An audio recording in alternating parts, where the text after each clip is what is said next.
bitta institut bor.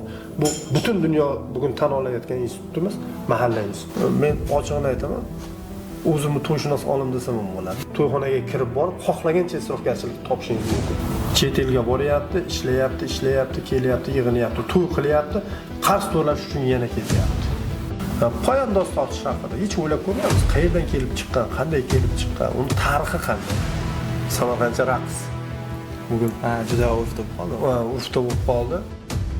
Azbek aka insonni ikkita narsa harakatga keltiradi: qo'rquv va manfaat.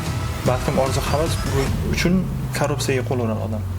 O'zimizdan lavozimli katta rahbariyatimizga ko'ziga yaxshi ko'rinish uchun borib to'yda yelib yugurib xizmat qilyapmiz. Korrupsiyani tag tomiri bilan tubdan yo'q qilish uchun biz to'yimizni birinchi navbatda tartibga qo'yamiz. G'oyasini o'rganib chiqib, uni asl g'oyasini, asl maqsadini xalqqa tushuntirishimiz kerak. Xotin, men o'g'il to'y qilmayman. Assalomu alaykum hurmatli kuzatuvchilar. Bugun biz Respublika Ma'naviyat va ma'rifat markazi Samarqand viloyati bo'limi tomonidan tashkil etiladigan Nimkosa podkast ko'rsatuvini navbatdagi sonini olyapmiz. Bugungi mehmonimiz jurnalist, samarqandlik Azizbek aka Qurbonov bo'ladilar. Azizbek aka xush kelibsiz. Assalomu alaykum. Barchaga salom. Assalomu alaykum deymiz. Bugungi mavzuyimiz hozir ko'pchilikga qiziq bo'ladi, lekin juda ko'p takrorlanadigan, xo'p gapiradigan mavzuyimiz bo'ladi. Bu o'sha to'ylarni ixchamlashtirish, davdabozliklarni oldini olish bo'yicha bo'ladi. Agar bugungi oladigan podkastimizdan, efirimizdan kimdir manfaatdor bo'ladigan bo'lsa, siz bizga o'xshagan tomoshabinlar, biz o'sha o'zimiz maqsadimizga yetgan bo'lamiz. Birinchi savol shunday bo'ladi, Azizbek aka o'zingiz fikringiz bilan bo'lishsangiz, hozir kim o'zlariga to'ylar bo'lyapti-da. Bu bizni ko'pchiligimiz qadriyatimiz deydi, ota-bobomizdan qolgan o'dim deydi.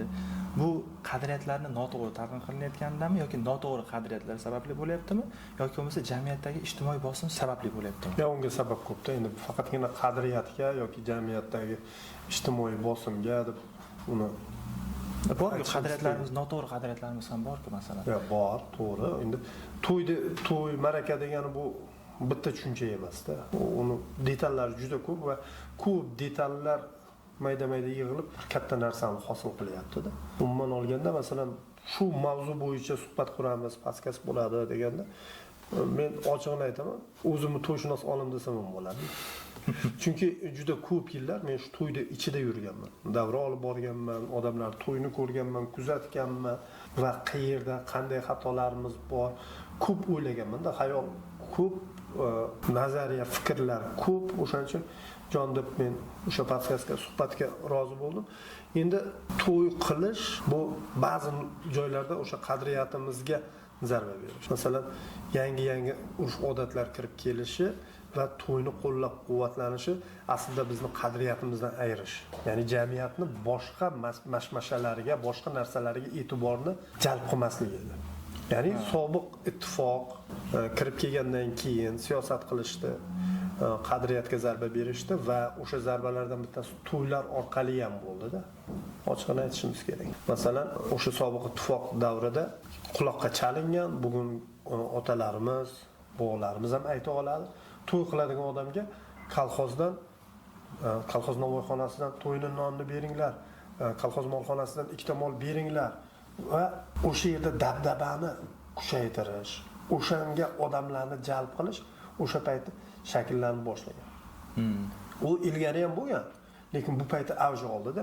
Biz bugun o'sha nuqtadan turib boshlab kelyapmiz. Ya'ni avj oldirishni, maqtanishni. Aslida bizning maqsadimiz faqatgina to'y, uy bo'lgan millat emas edik. Bugun afsuski shunday. Maqsadimiz to'y qilish, uy qilish. Bitta misol, oddiy misol sanab ko'ring. O'g'il farzandingiz bor. Beshik to'ydan boshlaysiz. Beshik to'y, keyin sunnat to'y. Sunnat to'yda ertalab nahora, kechqurun vecheri deysiz, sana ikkita hisoblang. Keyin uylanishida Fotiha to'yi, somsasi, keyin nahora, vecheri, keyin challari, keyin yana bir nima qaytardisi.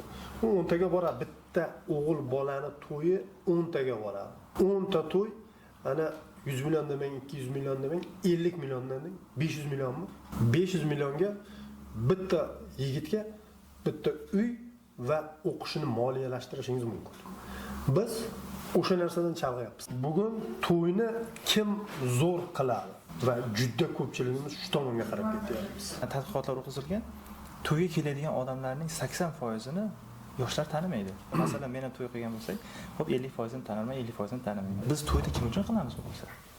Tanimaydigan odamlarimiz uchunmi yoki bo'lmasa qachondir holimizdan xabar olmaydigan odamlar uchun? Bu bo'yicha odamlarning dunyoqarashini o'zgartirish uchun biz ko'p gapiryapmiz, lekin amaliy natijasini qilishga kelganda ozroq shu ko'rsatib beradigan narsamiz kamroq qolyapti. Bu to'g'risida siz nima deya olasiz masalan? Yo'q, men fikringizga juda unchalik qo'shilmayman. Masalan, o'sha yordam berish to'yana oddiy qilib aytsak ekan, to'yanani yana bir jihati bor, uni sal keyinroq aytib beraman. Bor, bugun yordam qilish, to'yana berish. Aslida bu ham qarzda. Ha, to'yana qarz. Hadya emas. Yo'q, qo'noq berish, masalan, bir xil joylarda bor, hali ham qo'noq beradi. Ha, qo'noq nimaligini bilsangiz kerak. Boshqa avlodda ko'pchilik bilmaydi. Qo'noq o'sha to'yga borgan odamni keladida qo'shnisi uyga olib ketadi. Masalan, biz 4 kishi bordik to'yga. Ha, qo'noq beradi. U to'yning egasi non, go'sht, yana mayda chuydani beradi, qo'shnisiga beradi. Bular senga deydi. U qo'shni olib boradida boyagi 4 ta mehmonni bir kecha, bir kunduz mehmon qiladi. Qo'noq deyiladi. Bunaqa olish bor. Bunaqa bu geografik joylarda saqlanib qolyapti. Aynan bir aholi punktlarida. Aynan bir aholi punktlarda, aholi yashash joylarida, masalan, Qo'shrobodda hali ham bor. Qo'shrobod tumanida bor. Qo'noq berish ham, to'yana berish. Va u yerda to'yana berishda bilasizmi, to'yga borishga qiziqmaydi. Meni to'yimga kelib 50 ming so'm to'yana qilgan, o'shan bor berib kelyapman degan gaplarni ham eshitib qolamiz. Majburiyat sifatida. Majburiyat sifatida. Bu narsalar hali ham saqlanib qolgan. Lekin boya aytganimdek, bugun u ham aslida eski bir urf, eski odat. Biz eski urf odatlarimizni chiqarib tashlamayapmiz. Jamiyatimiz yangilanib oldinga qarab ketyapti. Urf odatlarimizni keraksiz bo'layotgan. Masalan, ustingizdagi kostyum yoki meni ustimdagi kiyim eskiradi-da bu. Eskirgandan keyin biz buni chiqarib yo tashlaymiz yo chiqarib qo'yamiz. Urf odatlar ham aslida shunday. Urf bo'lib kirib keladi, odatga aylanib qoladi va eskirishi kerak.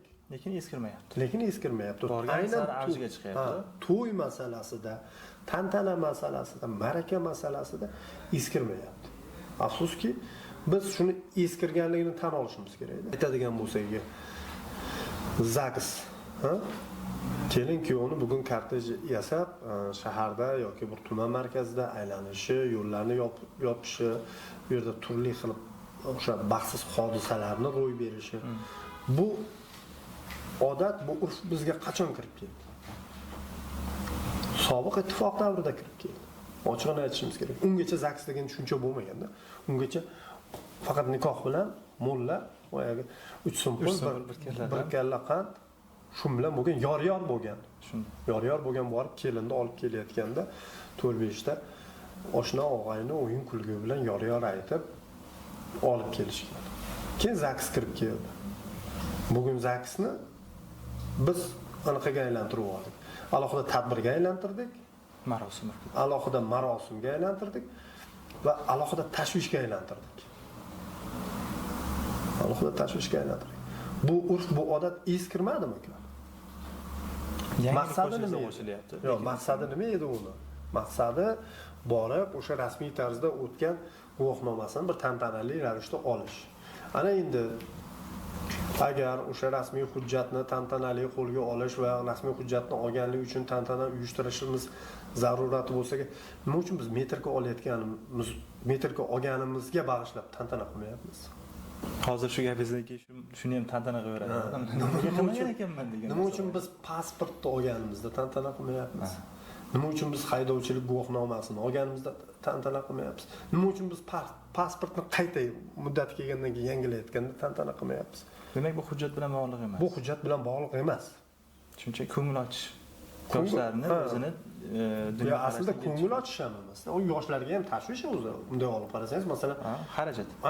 Uylanganingizni tasavvur qiling. Qo'yavering shu yerga bormasamchi degan narsa baribir kallangizda bo'lganda, nima qilaman shu yerda?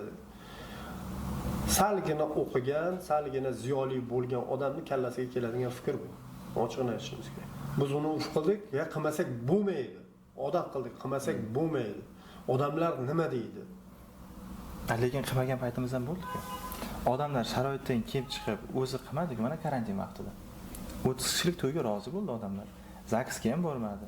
Hattoki 30 kishilik to'y emas, shunchaki u qo'shnisidan bu qo'shni qishloqda bo'ladigan bo'lsa, hech qanday bir ikkita doira bilan olib kelib qizni tushirib ketgan masalan bizning qishloqda bo'ldi. Hattoki 30 kishi ham aytmadi. Shunchaki bildirib qo'ydi mahalladan u boshdan bu boshqa olib keldi bo'ldi. Shu mashina bilan piyoda keldi. Aynan o'sha karantin bizga zo'r narsani isbotlab berdi. To'y masalasida bugun mana biz qisqartirishimiz kerak. Amaldorlar to'yni shunday katta qilib yuboryapti. Aslida amaldordan boshlashimiz kerak deymiz. Boydan boshlashimiz kerak deymiz. Boylar qiladi-da, kambag'al bechara qila olmaydi deymiz. Yo'q. Karantin vaqtida meni e'tiborimni tortgan o'sha Covid paytida e'tiborimni tortgan narsa shu bo'ldiki, men tanigan amaldor ham bor uning ichida. Men bilgan boy ham bor uning ichida. Men bilgan ziyoli ham bor uning ichida.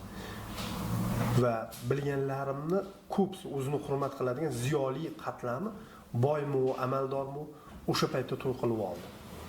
Fursatdan foydalandi. Boylarning o'zi ham karantinda to'y qilib oldi. Boylarning o'zi ham mablag'i bor. U karantin chiqishini kutishi mumkin.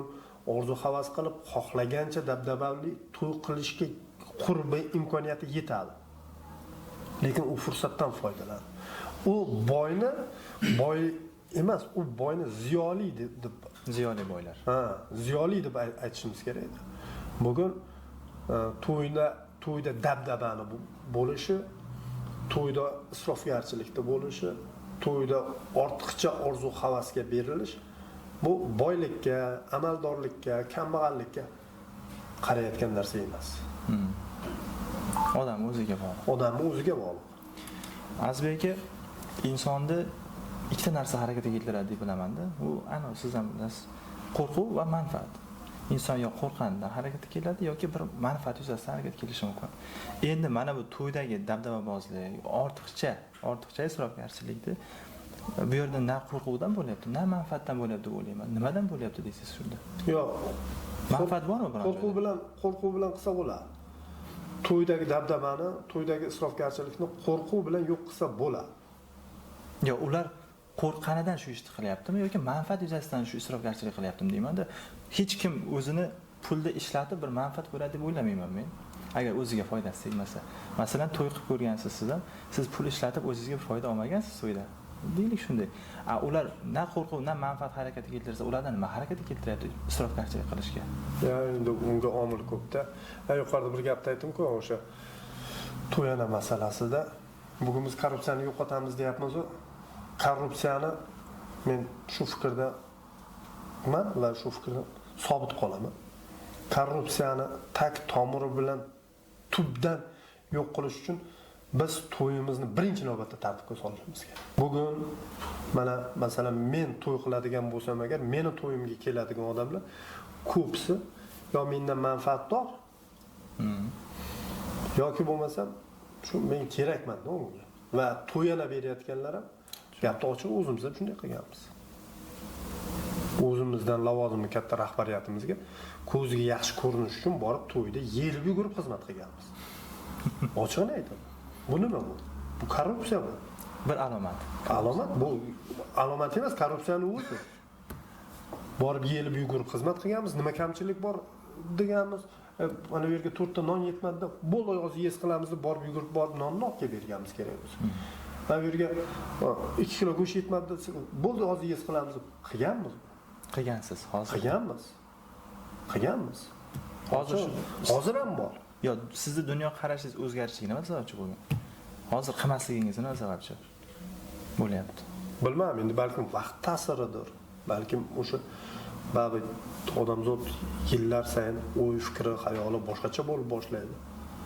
Balkim o'sha sabab, lekin qilganmiz va o'shanda xulosaga kelganmanki, jamiyatda demak korrupsiyani to'ylar ham o'sha jamiyatning rivojlanishiga qarang korrupsiya jihatdan ham xalaqit beryapti-da.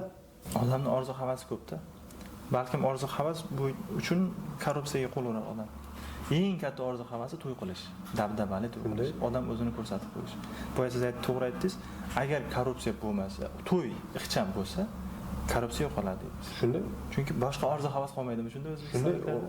shunday korrupsiya yo'qoladi.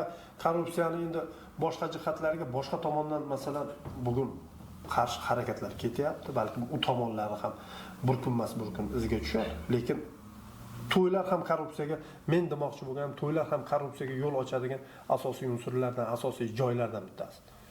Kerak bo'lsa jinoyat obyekti desak ham bo'ladi. To'y, aynan to'y. Bu nafaqat davlat ishida, umuman boshqa ishda ham manfaatda, to'yana berishingizda ham manfaat bor-da. Siz to'yanani berasiz, ertaga menga ham qaytaradi-ku deysiz. Shunday. Manfaat bor. Aslida Azizbek aka shu gapni aytishim kerak, endi lozim topsangiz. Ota-onani farzandi tarbiyalashi bor-ku, u ham bir manfaat. Shunday, endi Qachondir menga foydasi tegadi deymiz-ku. ya endi odamning o'zi miyasiga mana kompyuterga birinchi bo'lib o'rnatadigan programmamiz bor-da. Ha. Windows. Program bo'lsa ishlamaydi. Ha. Odamning miyasiga shu-da, o'zlik degan programma o'rnatilganda. Birinchi bo'lib. Egoistlik. Ha, egoistlik. U odamzod xuddi shunday, farzandga ham xuddi shunday, ota-onaga. Nega meni ota-onamga borib yaxshilik qilmaysiz? Ota-onangizga, ya'ni ota-onamga yaxshilik qilasiz.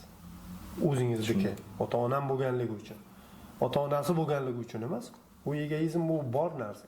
Lekin o'sha Yaxshi egoizmda. Ha, egoizmdan biz to'g'ri foydalanishimiz kerak-da. Yaxshilikka foydalanishimiz kerak-da. To'g'rimi? Siz masalan 7 yot begonani borib ota-onasiga shu ota-ona degan mavqega sababchi bo'lganligi uchun deb qilmaysiz-da. Asli ota-onaga xizmat qilish ham endi mavzumizdan sal chetga chiqish mumkin. Ota-onaga xizmat qilishni o'zi ham bir katta sharaf deb bilaman-da. Bu ota-ona uchun qanchalik egoizm emas bilmadim-ku, lekin yaxshi egoizm. Juda yaxshi egoizm. Azizbek aka, mana falsafada bitta gap bor. Ikkalamiz gaplashib turgan bo'lsak, biz hozir 2 kishi emas, balkim 6 kishi bo'lishimiz mumkin. Men aslida qandayman, aslida qanday ko'rsatyapman va aslida qanday bo'lishim kerak degan narsa bo'ladi-da. To'y qiladiganlarda aslida qanday ular?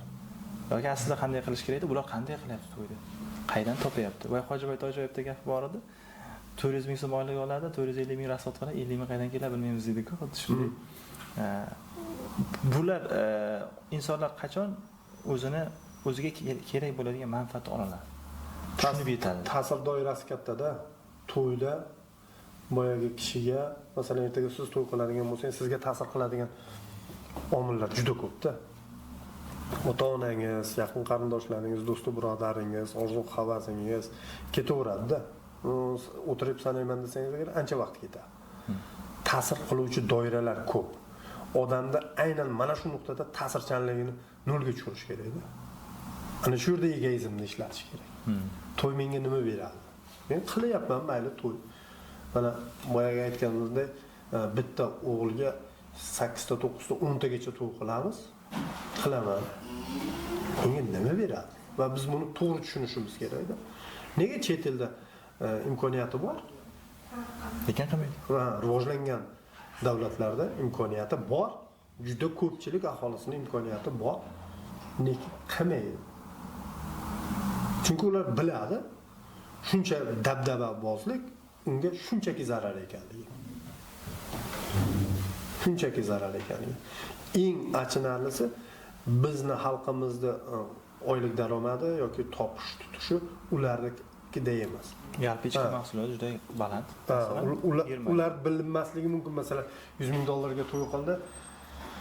1 yil qiynalish mumkin. Bizga 100 ming dollarga hozir to'y qiladigan bo'lsangiz agar, oddiyroq oila bo'ladigan bo'lsa agar 1 yil emas, kamida bir 20 yil, 30 yil yoki bir umr qiynalib yurishimiz. Ochiqchasi bu ko'rsatib turgan jamiyatimiz ko'rsatyapti. Chet elga boryapti, ishlayapti, kelyapti, yig'inyapti, to'y qilyapti, qarz to'lash uchun yana ketyapti. Tushunyapsizmi? Umr, hayot butun bir boshli to'yga tikilib ketyapti. Birovlar uchun. O'zini manfaatida bu yerda hech narsa yo'q.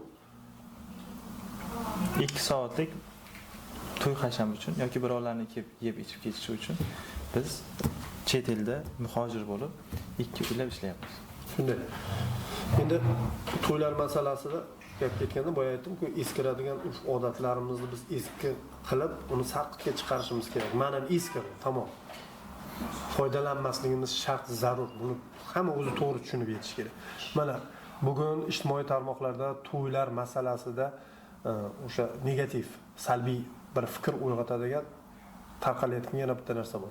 Boya aytganimizdek ZAGS birinchisi. Keyin Samarqandcha raqs. Bugun juda urfda qoldi.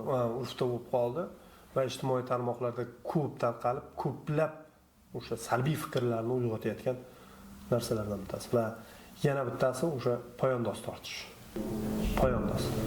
O'zi to'ydagi har bitta detalni o'zining tarixi bor-da. Har bitta urfda odatini yaralishini o'zining tarixi bor. Top etib osmondan tushib kelgani yo'q. Bir ilohiy narsa emas.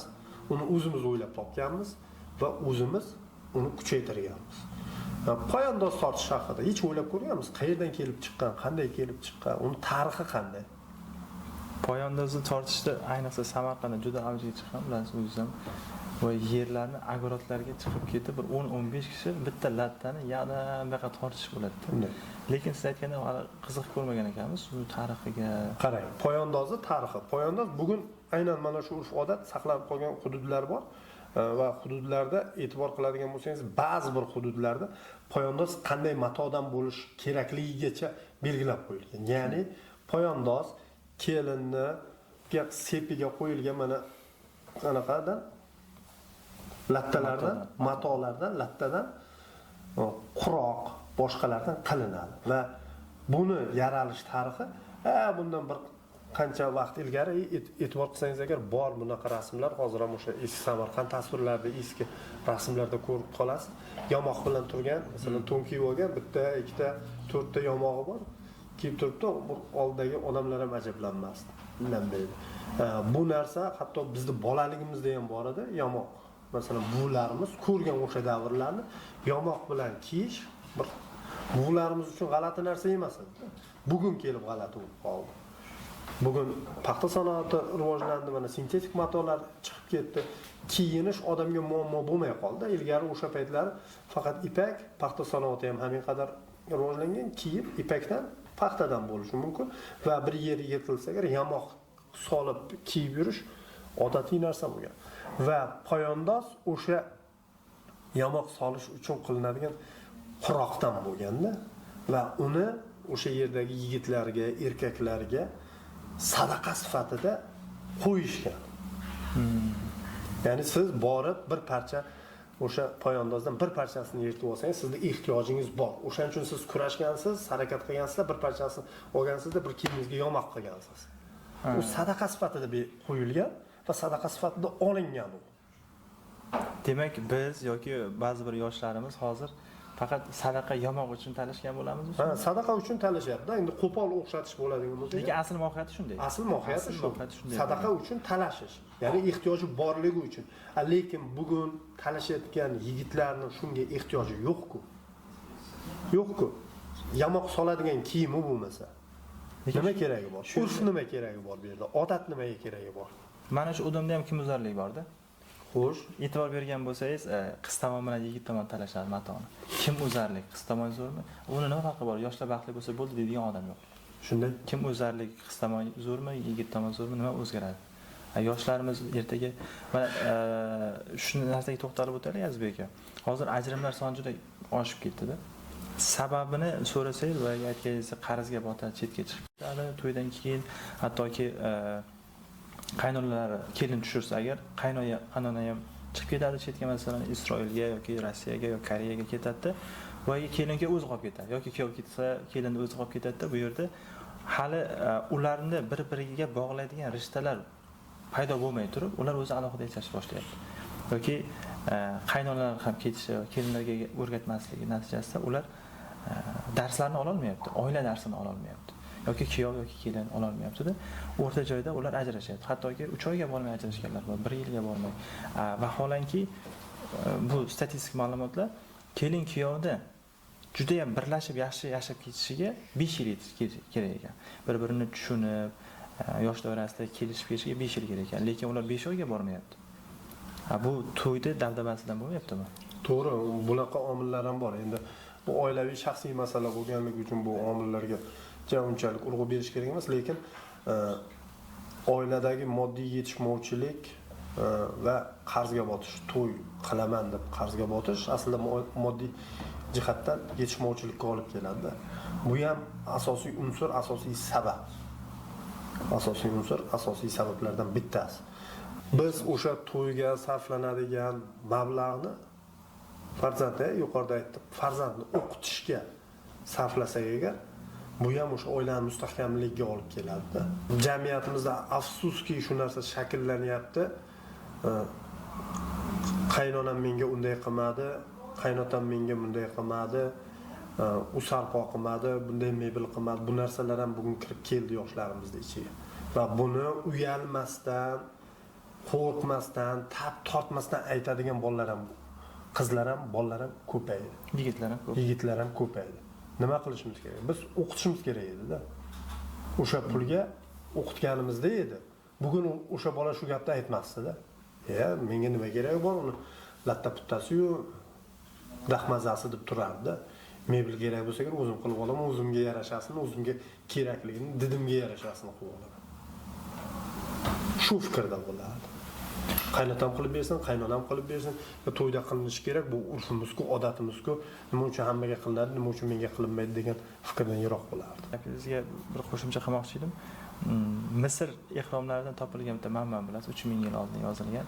Shunday so'z bor ekan, yoshlarimiz aynib ketyapti degan so'z bor ekanda. Bundan 3000 yil oldin ham yoshlar aynigan ekan. Shu aynib axloqidir, odobidir yoki dunyoqarashi aynib kelgan ekan, lekin shu dunyoqarash va axloq jihatdan aynigan yoshlar qo'shtirnoq ichidagi aynigan yoshlar shu jamiyatni bitta hozir ham bor-ku, to'g'rimi? Bor. Lekin ular keyingi avlodni tayyorlab beryapti. Shunday. 3000 yil oldin bo'lgandek. Yo, endi bilasizmi, ko'pniki ko'rinib turadi. Kamniki ko'rinmaydi. Biz ko'pni ko'paytirishimiz kerak. Ya'ni o'sha yaxshi yoshlarni ko'proq ko'paytirishimiz kerak. Va bugun yoshlarga ta'sir qiladigan omillar yuqorida aytganimdek bitta emas-da. U ertaga masalan shu fikrda men to'yimda xicham qilaman degan fikrda bo'lishi mumkin. Uylanayotgan qizi, olayotgan kelinchaga meni orzu-havasim bor. Oyoq tirab oladi. Kelag'ay deydi, shuni aytganini qilay deydi. Kim yoqdan onasi chiqadi, baraka topib, meni orzu-havasim bor deydi. Keyin endi onam aytganini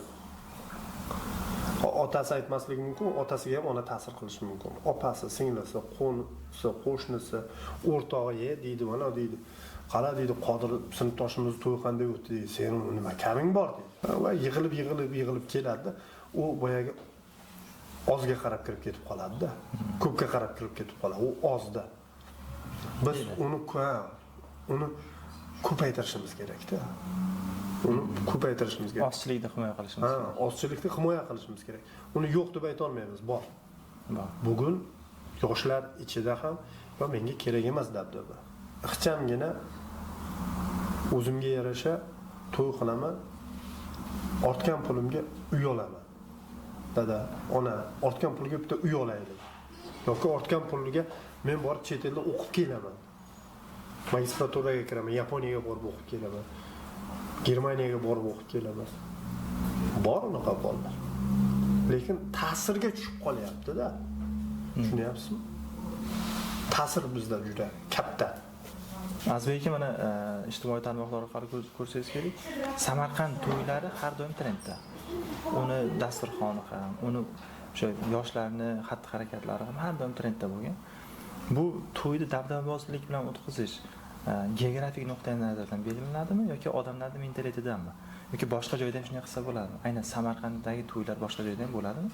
Bu nimadan deb o'ylaysiz yoki boshqa ta'sirlar bormi?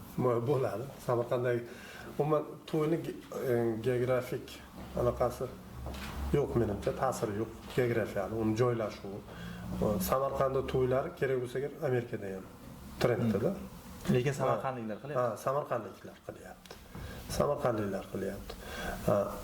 Xuddi shunday Jizzaxda ham to'y shunday. Xuddi shunday o'tyapti. Toshkent ham xuddi shunday o'tyapti. Bizda quyushqondan chiqish ko'proq Samarqandda. quyushqondan chiqish ko'proq. Haddan ziyod. Haddan oshish ko'proqda. Masalan, Qashqadaryoga borsangiz ham xuddi shunday to'yni ko'rasiz. Lekin quyushqondan chiqish kamroq. Bizda quyushqondan chiqqanda ham boyagi barcha chegaralarni unutib chiqishyapti. Dasturxon yozishda ham tirik baliq Samarqanddan boshlandi. Bugun Toshkent to'yiga borsangiz, Toshkent to'yida ham dasturxonda ustida tirik baliqni ko'rasiz. Masalan, dasturxonni o'rtasiga katta qilib gul qo'yish. Samarqandda yo'q edi. Yo'q edi. Bu Toshkentdan kirib keldi. O'zlashdi. Bu geografik ta'sir yo'q-da. Siz hozir fikrlaringiz o'sha asosan Samarqand shahridan, Samarqand tumanidan degan bir mazmun kelyapti. Yo'q, bu Qo'shrobodga borsangiz ham xuddi shunday to'y. Jizzaxga borsangiz ham xuddi shunday to'y. Navoiyga borsangiz ham xuddi shunday to'y. Buxoroga borsangiz ham xuddi shunday to'y. Bundan 4 yil oldinmi, 5 yil oldinmi Tojikiston Respublikasiga bordik. Mehnat safari bilan 10 kun Tojikiston Respublikasida yurdik. Va mana Samarqandda tuman markazlarida, Samarqand shahrida, Samarqand shahar atrofida to'yxonalar. Ilgari ota edi, lekin katta hashamatli to'yxonalar. Bugun garden bo'lib ketyapti. Lekin maqsad to'yxona. Va kirsangiz ochiqchasiga aytish kerak, og'zingiz ochiladi-da. Shunaqangi hashamat to'yxonani ichi. Va men 10 kun Tojikiston Respublikasida yurganimda bironta shunaqa hashamatli to'yxonani ko'rmadim. Ovqatlanishga boryapmiz delegatsiya bilan birga. Mana shunday kafeda, kichkinaroq joyda o'tirib ovqatlanyapmiz. Keyin shu tojik hamrohlarimdan so'radim. Men qaranglar, mana hafta 10 kundan beri yuribman. Tilimiz boshqa bo'lgani bilan dinimiz, mentalitetimiz bir millatmizda. Tojiklar bilan o'zbeklar mentalitet jihatdan bir-biriga juda o'xshash, juda yaqin millat. To'y marakalari ham. To'y marakalari ham boshqasi. Sizlar to'yni qayerda qilasizlar? Savol berdim. Biz mana shu o'tirgan joyimizda. Razm solyapman o'tirgan joyimizga o'sha qo'yilsaga, u shunga joylashtirilsaga 100 ta 150 ta odam ketadigan joy, zavideniya. Belga sig'maydi-ku odamimiz. Nega sig'maydi? 100 ta 150 ta odam ketadi. Keyin bilsam agar ularda bundan 10 yilmi 15 yil oldin qonun qabul qilingan to'y marakalarni ixchamlashtirish to'g'risida va o'sha qonunga hamma rioya qilardi. Ya'ni to'y 200 kishi, 150 kishi, naxoroshi 300 kishi, 250 kishi. Va shu yerda o'sha tojikistonlik hamkasblarimiz, hamrohlarimiz aytayapti. Qo'shnim to'y qilib meni aytmasaga men xafa bo'lmayman. Va qo'shnimga ham nega to'yga aytmading degan gapni aytmayman. Boshida o'sha qonun chiqqanda norozilikchilar bo'lgan. Xalqqa nega pulni o'zimiz topyapmiz, o'zimiz qilamiz, o'zimiz bilamiz degan gaplarni aytgan. Lekin hukumat, jamiyat, davlat mahkam turib shu narsani ushlaganki, bugun xalqni, fuqarolarni, millatni ongiga shuncha kirib borgan. Bo'ldi, 100 ta 150 ta bilan to'y qilaman. 150 ta odam. Ortiqcha dabdaba qilmayman. Nima keragi bor degan tushuncha paydo bo'lgan. Suhbatimizni boshida shu Sovet ittifoqi davrida shakllangan dedingiz, keyinchalik mana hozir ham gapingizni aytib o'tdingiz, Sovet ittifoqi dedingiz va o'rtada bir joyda Amir Olimxon davrida ham xuddi shunaqangi qonunlar chiqqan dedingizda. Shunday. Bu Amir Olimxon davri bilan Sovet ittifoqining orasida, demak bizda azaldan bo'lgan bu g'oyalar. Bizda moyillik bor-da, tushunyapsizmi? Qo'yib bersa qilamiz. Bizda moyillik bor. Biz maqtanishni yaxshi ko'radigan xalqqa aylanganmiz. Va bo'lganmiz, azaldan shunday bo'lganmiz. O'zimizni ko'z-ko'z qilib ko'rsatishga harakat qilgan xalqimiz, millatimiz. Biz shunga harakat qiladigan, shunga intiladigan. Oddiy masalan avtomashinani aytaylik. Yana yillar davomida muhokamalar markazida bo'ldi. O'zbekistonda avtomashina ishlab chiqarish bu o'sha yagona tizim, monopollashgan tizim dedik. Lekin shuncha gapirib ham biz shunga intildik. O'zimiz yordam berdik. Biz shunga intildik. Nima uchun intildik? Chunki biz maqtanishni yaxshi ko'ramiz. Avtomashinani olayotgan odam buyum bu. Meni A nuqtadan B nuqtaga olib borib qo'yadigan texnika vositasi xolos demaydi-da. unga oladi, xarajat qiladi, tuning qiladi, u qiladi, unga havas. Tushunyapsizmi? Buyum sifatida emas, havas, orzu sifatida qaraymiz. To'ylar ham xuddi shunday. Orzu sifatida. Va bu kecha yoki bugun shakllangan urf-odatimiz emas-da. Bu qon-qonimizga singib ketgan narsa bu. Maqtanishni yaxshi ko'radigan xalqimiz. Ya'ni biz maqtanishdan voz kechsak yoki maqtanganligimiz uchun, kibrlanganligimiz uchun bizga kimdir tanbeh bersa, kimdir ursa, biz u yo'ldan sekin-sekin qaytamiz.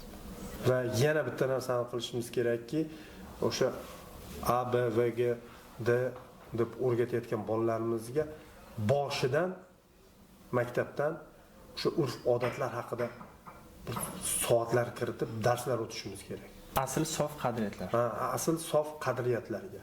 Va bugun eskirganligini xuddi mana suhbatimizda qaysi urfimiz eskirdi, qaysi odatimiz eskirdi, qaysidan voz kechishimiz kerak. Uni kim voz kechadi? Ertaga sen voz kechasan deb bolalarni o'qitib borsak, ular kelib mana voz kechish ehtimoli katta. Bitta narsani aytaman. Mana shu urf-odatlar, to'ylar haqida gap ketganda Fotiha to'yi. Fotiha to'yi nima uchun qilinadi? Yoshlarni unashtirilganligi belgisi sifatida qilinishi kerak aslida. Xo'sh, u belgi nima uchun kerak? Xalqqa bildirish uchun. Xo'sh, xalq bilganida nima manfaat topadi? Masalan, qiz bola bo'ladigan bo'lsa, qaytib uni uyiga sovchilikka bormaslik bo'lishi Ana shunday. Endi unga omil ko'p. Birinchidan bu yerda yigit kishining ori, nomusi. Ya'ni u ertaga bo'lajak turmush o'rtog'iga kimdir havas bilan suv bilan qaramaslik. Egalik masalan. Tayyor bo'ldi, pishdi hammasi, u ertaga bo'lajak turmush o'rtog'i. Ikkinchisi shu oilani ortiqcha ovoragarchiligini olish. Ortiqcha ovoragarchiligini olish. Ya'ni Fotiha bo'lgan qizni eshigini birov taqillatib kelmasin, taqillatib kelgandan keyin istaysizmi yo'qmi, kirgizasiz, o'tkazasiz, hech bo'lmasa 10 daqiqa vaqtingizni oladi, hech bo'lmasa kichkinagina bo'lsa ham bir dasturxon yozasiz. Agar yaxshiroq taniydigan odamingiz bo'lsa, o'tirib bafurja gaplashasiz, yarim soat vaqtingiz. Bir kunda 3 marta eshingiz qoqilsa, 3 marta sarson bo'lasiz.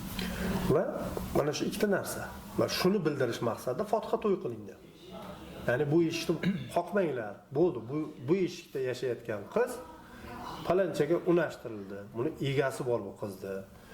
Deyish maqsadida qilinadi. Biz Fotiha to'yni bugun nima qilyapmiz? Biz Fotiha to'yni bugun yo'q bo'lgan orzu-havaslarimizni ko'z-ko'z qiladigan maydonga aylantiryapmiz. Asl maqsad, asl vazifa chetda qolib ketdi. Ana ijtimoiy tarmoqlar haqida gapirdik. Ijtimoiy tarmoqlarda ta'sirida bor dedik. Mana Samarqandcha raqs bugun urfga kirib boryapti. Qo'shrobotga borsangiz ham hattoki shu ijtimoiy tarmoq ta'sirida u qayerda ko'rgan, ijtimoiy tarmoqda ko'rgan yoki qayerda ko'rgan, Samarqandga shaharga to'yga kelib ikkita yosh yigitchani shunaqa qilib beqiliq qilib o'ynaganini ko'rib turib borib qilyapti u ham. Ta'sirda, ijtimoiy tarmoqda ta'siri ham bor shu yerda. Biz nima uchun ijtimoiy tarmoqda mana shu ta'sirni, mana shu jihatlarni u yaxshi tomonga o'zlashtirmayapmiz. Fotiha to'y mahallada bugun har bitta mahallada bor adashmasam agar. Masalan, mahalla faollari yoki falon mahalla aholisi degan Telegramda gruppalar bor. Har bitta mahallada bor. Bugun mahallada Azizbek Qurbonovning xonadonida yashayotgan qiz, Azizbek Qurbonovning qizi Palanchayeva palanchaga fotihalandi. Bitta e'lon, bu Fotiha to'yni vazifasi tugadi-ku. Bilsa bo'ldi. Xalq bilsin, el bilsin, bo'ldi. Maqsad shu edi-ku Fotiha to'yi. Nima uchun biz shu ishni qilmaymiz? Nimaga qilmasligimiz kerak? Qilmaymiz emas, nimaga qilmasligimiz kerak? Qilsak bo'ladi. Mana ijtimoiy tarmoqda yaxshi tomonga ishlatsak bo'ladi. To'g'ri. Mana shunaqa to'ylardagi orzu-havaslarimiz, urf-odatlarimiz tahlil qilinishi kerak. Yuqorida aytganimdek, g'oyasini o'rganib chiqib, uni asl g'oyasini, asl maqsadini xalqqa tushuntirishimiz kerak. Bu yerda g'oyashunoslar, ideologlarimiz ishlashi kerak, ideologiya bo'lishi kerak. Kuchli ideologiyani biz singdirib borishimiz kerak. To'yga, ma'rakaga, urfga, odatimizga. Shundagina biz hozir suhbat qilmay o'tirgan bo'lardik. Bugun qilishi mumkin bo'lgan bitta institut bor. Bu butun dunyo bugun tan olayotgan institutimiz mahalla instituti. Ana shu mahalla institutiga biz ko'proq e'tibor qaratishimiz kerak va unga biz ko'makchi bo'lishimiz kerak. Ijtimoiy tarmoq orqali so'rovnoma o'tkazganimizda Samarqand viloyatida 2024-yilda 31 mingdan ziyod to'y bo'lgan. Nikoh qayd etilgan. O'rtacha hisobda olib hisoblaganimizda 9,4 trillion so'm mablag' ketgan. Shu 31 mingta to'yga. 9 trillion. Endi siz o'ylab ko'ring, bu 9 trillion so'm pulga Samarqand viloyatida nimalar qilsa bo'ladi? Bitta oddiy davdabozlikni qisqartirish oqibatida ixcham to'y qilish uchun biz nimalar qilsak bo'lar edi? Samarqand turizm markazini yana bitta qursak bo'lar ekan. O'zingiz nima qilmoqchisiz deb? Yo'q, men shu zo'r savol bo'ldi. Bu savolga mana o'sha omma oldida javob beraman. Va bu savoldan xotinam javob oladi. Xotin, men o'g'il to'y qilmayman. Bor qayerga borsang bor. Sunnat to'ymi? Ha, Sunnat. Xatna qildik. Kichkinaroq 10-15 kishi boboylarga osh damlab talaqa bu. Hozir bugungi kunda ochiqni aytaman, ayollarda ham o'rni bor. Xotin, to'yni qilishimiz kerak, kattaroq restoranda qilamiz. Yo'q, qilmayman. Men endi ochig'i qilmaymiz yo qilamiz deb o'ziga aytgan yo'q, lekin menda niyat yo'q. Azbek, men sarflayman o'sha pulni o'qishga sarflayman. Shu gapingizga til o'rgansa yaxshisi. Azbek aka, bugungi podkastimiz haqida o'zingiz fikrlaringizni va dolzarb mavzu bo'yicha oxirgi fikrlaringizni bildirib o'tsangiz. Albatta bu mavzu yaxshi mavzu. Ko'tarilishi kerak bo'lgan mavzu, kunda kerak, gapirilishi kerak bo'lgan mavzulardan bittasi. Toki ixchamlashmaguncha to'ylarimiz. Maqsadga yetmaguncha. Bugun rivojlangan davlatlar, men shuncha suhbat davomida yana bitta narsani aytaman deb turdim. Esimdan chiqib qoldi. Xayoldan ko'tarildi. Shuni aytib beray. O'sha chet elda bo'lgan paytimda finlandiyalik bir o'rtog'im to'y qildi. To'yda 12 kishimi 13 kishi edi-da. To'yda 12 kishimi 13 kishi. Men 14-kishi yo 13-kishi ana shundayda. Va to'ydan keyin ertasi kuni ko'rishdik va aytayapti, qanday bo'ldi to'yim deyapti. Odam ko'p keldi degan jumlani ishlatib yubordi-da u. Men aytdim, bu shuncha kelgan odam 13 kishi, 14 kishi dedim. Ko'pmi desam, deydi, bizda 7 kishi, 6 kishi bilan deydi. Qachongina o'tadi? 3 ta kelin tomondan, 3 ta kuyov tomondan ota-onalar. Yo'q, biznikida odam ko'p bo'ldi, deyapti. Juda zo'r. Keyin o'sha paytda men o'sha YouTube platformasidan, ijtimoiy tarmoqning YouTube platformasidan Samarqandning to'ylarini ko'rsatdim-da. Shunday qarab turib, qanday boqasizlar degan savolni berdi. Birinchi, shuncha odamni qanday boqasizlar? Tushunyapsizmi? Mana bizga dunyo ajablanyapti-da, to'ylarimizga qilayotgan xarajatlarimizga dunyo hamjamiyati ajablanib qarayapti. Kerak bo'lsa achinib qarayapti. Biz esa yo'ldan qaytayotganimiz yo'q.